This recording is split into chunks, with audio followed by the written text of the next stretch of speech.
Eu vou começar hoje com o senhor Barroso, num shopping do Leblon, no Rio de Janeiro. Uma mulher corajosa o interpela, ele não dirige sequer o olhar a ela, não tem coragem de responder, porque ele não está no seu ambiente natural, escondido normalmente atrás da imagem virtual. Então, eu quero que vejam, e ele deve ter ido para o shopping na hora que abriu, porque não tinha um freguês dentro do ambiente em que ele está filmado por essa mulher que o interpela. E por isso que eu costumo dizer sempre aqui que a coragem deles só existe dependendo do lugar em que eles estão. Muito duro. 7 de setembro foi difícil para o senhor? 7 de setembro? Foi muito difícil a data? Muito difícil, né? Tava vazia a rua, né? Pela liberdade do povo brasileiro, sem vergonha. A vida tá difícil pro senhor, cheio de segurança, né? Difícil, né? Muito difícil no Shopping Leblon, esquerda caviar. Tá difícil pro senhor a vida, né? Eu acho que a pessoa que é o que é, tem que ser sempre o que é. Ele, em determinados, banca o hostil, o viril, principalmente quando ele está lá no estrangeiro. E quando ele está, dependendo do lugar, aqui no Brasil. No dia 7 de setembro, todos desapareceram. Houve uma espécie assim de revoada geral dos ministros todos. Ele foi lotado de seguranças e a mulher disse o que muita gente quereria dizer e ele não teve a coragem de encará-la, ficou encolhido e encolhido sempre estará quando tiver que encarar as pessoas que, tendo brio, são decentes e têm a coragem de dizer a um ministro do Supremo o que ele precisa ouvir, ele não teve essa coragem. Nós temos que ouvir, ler, saber tudo aquilo que eles fazem quando estão agrupados. Agora, na hora que ele é pego sozinho, e uma mulher ela não fez nenhuma ofensa grave, apenas disse aquilo que todo mundo queria dizer a esses ministros oscilantes, que vão da covardia à coragem, dependendo, repito, do momento e do lugar em que estejam e da cobertura que tem. Está aí, seu Barroso. Várias vezes eu já falei diretamente a você essas coisas que se confirmam por você mesmo. Você mesmo. Eu não invento absolutamente nada, nem exagero. A resposta às coisas que são ditas a seu respeito são dadas por você, como confirmação daquilo que é dito a seu respeito. O segundo assunto, faleceu a rainha Elizabeth II.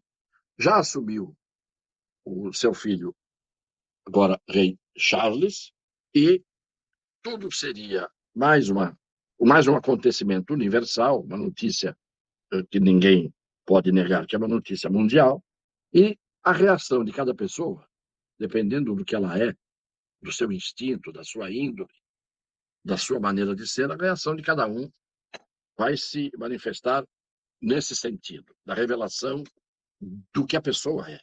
Então vamos ao segundo vídeo para ver a reação de duas figuras trágicas. São políticos esquerdistas brasileiros falando sobre a morte da Rainha Elizabeth. Políticos e candidatos nessas eleições também se manifestaram sobre a morte da monarca. Entre os candidatos da esquerda, Gabriel Colombo, que disputa o governo de São Paulo, comemorou a morte da rainha. O comunista declarou, abro aspas, hoje é dia de abrir uma cerveja para comemorar a morte da rainha Elizabeth, ainda que tenha demorado e não tenha sido pelas mãos da classe trabalhadora. A mídia liberal vai fazer o de sempre, homenagear a monarca. Na história, prefiro ver os reis e rainhas sob a guilhotina, fecho aspas. Sofia Manzano, candidata à presidência também pelo Partido Comunista, fez uma breve declaração sobre a morte da rainha Elizabeth. Apesar de dizer que não faria comentários e apenas iria se solidarizar com uma colega militante esquerdista, Manzano foi breve e declarou, abro aspas, ícones da classe dominante deveriam desaparecer, fecho aspas. Pessoas que têm esta maneira de encarar a morte dos outros, desta forma, que queriam a guilhotina para ela, que ela deveria morrer, que deveriam ser extintas essas pessoas. É uma coisa que a gente custa crer. Que tipo de pessoa é esta? São candidatos. O que o senhor e a senhora, pessoas de boa fé, de boa índole, de caráter, podem esperar desses esquerdistas radicais para os quais a morte, a execução, a guilhotina são a resposta a uma pessoa que morreu?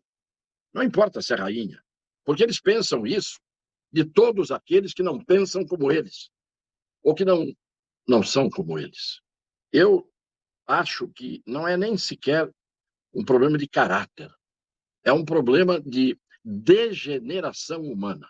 Mas o incrível é que eles só têm a vontade da guilhotina, a vontade do extermínio, querem que essas pessoas morram, e dizem isso com todas as letras, quando se trata de gente oposta à sua posição ideológica. Porque quando o Stalin matou milhões de pessoas na União Soviética, como ele era de esquerda, garanto que essas pessoas até hoje devem considerá-lo um herói, como consideram os ditadores de esquerda. Então, são pessoas infelizes, porque ninguém pode se sentir bem, nem realizado, tendo esse tipo de sentimento. Terceiro, foi a reação dos partidos de esquerda com relação à exploração, ao sequestro que o Bolsonaro cometeu no dia 7 de setembro. Nós mostramos ontem aqui, de forma vasta, que ele comemorou oficialmente o 7 de setembro como presidente. Era uma data como outra qualquer depois que terminou a cerimônia, porque ele era um candidato como qualquer outro. Se os outros não foram para a rua, se os outros têm que ficar escondidos, ele não tinha e ele não tem que ficar escondido, ele vai para a rua. E sendo gato escaldado, porque já tomou uma facada quase mortal na barriga e ainda assim vai para o meio do povo. Mas vejam o que aconteceu em 2012, em 2006, em duas datas de 7 de setembro.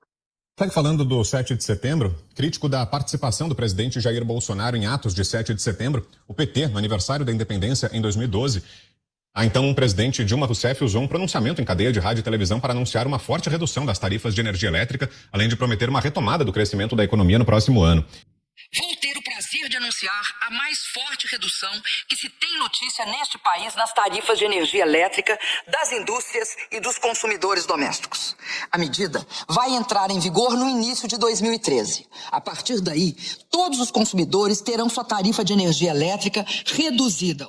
Lula, em 2006, quando tentava a reeleição e ainda lidava com o escândalo do Mensalão, usou o 7 de setembro para tentar ampliar sua popularidade dias antes da eleição. O petista participou de desfile e uma série de eventos na data que se misturaram à sua agenda de campanha. Vejam que ela disse que as medidas que ela estava tomando iam entrar em vigor em 2013. Mas ela estava anunciando as medidas exatamente na data de 7 de setembro, bem antes da entrada em vigor das medidas, que depois foram um desastre. Exploraram o 7 de setembro, sequestraram, e o Lula, com a faixa presidencial, fazendo, evidentemente, o seu comercial no 7 de setembro de 2006, ano eleitoral. Eu acho que as pessoas na vida, elas têm que ter coerência. Só que antigamente os incoerentes podiam ser incoerentes que ninguém notava. Hoje, cada incoerência que você comete aparece na memória da internet. É a incoerência das pessoas que são demagogas e que enganam a população. O último vídeo de hoje, a subprocuradora, a segunda na hierarquia do Ministério Público Federal, a subprocuradora Lindora Araújo, pediu o arquivamento, pediu não, ela requer, porque é o direito dela e é o poder que ela tem. É o Ministério Público que abre o processo com a denúncia, é o Ministério Público que pode pedir a absolvição. Então, a Lindora Araújo, subprocuradora, que já tinha feito uma crítica ao Alexandre de Moraes, ela requereu o arquivamento do inquérito a respeito dos tais empresários que foram ilegalmente tratados pelo Alexandre de Moraes como se fossem bandidos da pior espécie, que não tinham cometido crime nenhum. E o senhor Alexandre de Moraes negou. Sabe com que argumento? Com o argumento de que ela tinha 5 dias para requerer o arquivamento. O prazo dela era de 5 dias. Como ela não requereu no prazo de 5 dias, ele pura e simplesmente não aceitou o pedido. Então, eu vou ensinar uma coisa aqui para o Alexandre de Moraes. Quando o Ministério Público tem prazo, há prazos que ele tem que cumprir. Mas no andamento de um inquérito, mesmo que o Alexandre tenha dado um prazo de 5 dias, ele tem o direito, o Ministério Público, a Procuradoria-Geral da República, de pedir o arquivamento em qualquer tempo, porque ele é o dono da ação. E se num determinado momento ele verificou que não há crime, ele pode pedir. Se ele pode o mais, que é pedir absolvição, ele pode pedir o menos, que é o arquivamento. Então, o senhor Alexandre de Moraes, que não sabe processo penal, ou sabe e finge que não sabe, por todas as atitudes que ele teve inconstitucionais, a gente vê que isso é proposital, rejeitou o pedido de arquivamento feito pela procuradora e fez isso ilegalmente. O Brasil hoje, quase que unanimemente, sabe bem quem é quem neste país. Um país que, na sua maioria, é habitado por seres humanos dotados, na grande parte, de coragem, que o Barroso não tem, dotados de espírito de justiça, que o Barroso não tem. E essa parcela de gente destemida, corajosa, despertou para a realidade. Despertou para a realidade brasileira. E a tendência é cada vez mais as pessoas prestarem atenção. E eu termino como sempre. Estou nesta luta, que é ser candidato, porque a gente concorre contra os milhões que muitos candidatos têm e deveria ser mostrada a origem do que muitos gastam em campanha ou do que muitos acumularam no exercício da política. Então é duro você enfrentar as forças, umas ocultas, outras não ocultas, forças que atacam você, que não respeitam. Eu resolvi ser candidato porque eu acho que, enquanto a gente tem saúde e vida, tem idealismo, a gente tem o dever de dar exemplo e ocupar espaços que são, muitas vezes, ocupados por esses oportunistas, por pessoas desonestas, pessoas que enriquecem valendo-se da política. Então, eu lanço o meu nome e digo às pessoas de bem, porque é destas que eu preciso do voto. O voto não tem que vir a qualquer custo e a qualquer preço, de jeito nenhum.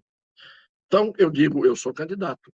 Se as pessoas que me conhecem, que avaliam o que eu sou, por tudo aquilo que eu fiz na vida, por tudo que eu faço, por tudo que eu falo, por tudo que eu penso, por tudo que eu já fiz na política e saí sempre de cada caminho respeitado. Então, eu não posso me furtar, não posso fugir e acho, enquanto eu tiver saúde, idealismo e vida, principalmente, eu estarei disposto a enfrentar as urnas. Dependo, evidentemente, da escolha das pessoas que vão, no dia da eleição, colocar o seu voto na urna. Portanto, é o que eu digo sempre: não me interessam os votos tortos, me interessam os votos das pessoas de bem. Essas pessoas, sim. Eu valorizo o voto muito e tenho muita honra de receber esse voto dessas pessoas. Um grande agradecimento a todos, desde já, e um beijo no coração das pessoas de boa fé.